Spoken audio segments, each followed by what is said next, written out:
submission by a wildly inflated deer population. But it's here I've come, on the last leg of my journey, to meet one of Carpathia's greatest crusaders, His Royal Highness, the Prince of Wales. The key thing I think about Romania, and Transylvania in particular, is that there's so much we can learn from, it seems to me. It is the last corner of Europe where you see true sustainability and complete resilience and the maintenance of entire ecosystems for the benefit of mankind, and also for nature. And there's so much we must learn from that before it's too late, I think. So presumably this is why it's so important to preserve it for the future.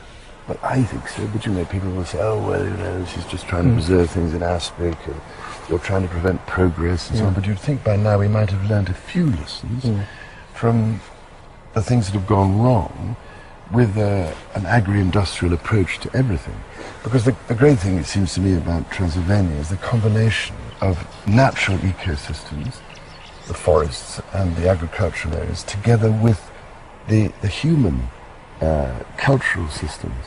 And it's this extraordinarily unique, integrated relationship which is of such huge importance. Once you pull it all apart, you're left with something which can just be exploited without being treated in a sustainable way, if you see what I mean. Because if you're in the Carpathian natural forest, you're actually destroying one of nature's great services to the rest of mankind in terms of carbon sequestration.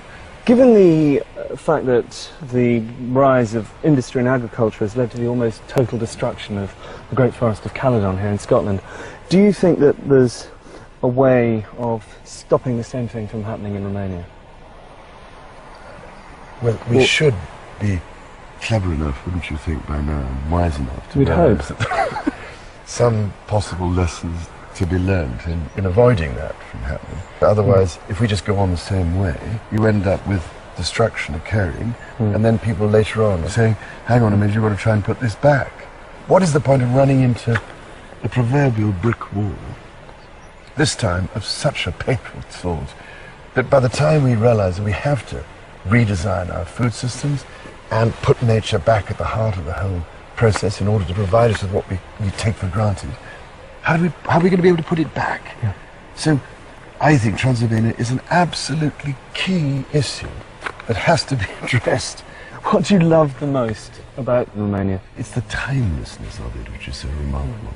And almost out of some of those stories one used to read as a child, it's quite remarkable. People are yearning for that sense of belonging and identity and meaning.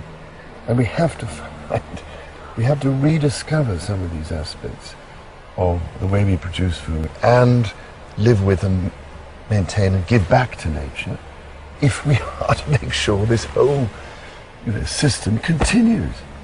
And that's why human cultural systems matter, because they're intimately linked to that aspect of nature.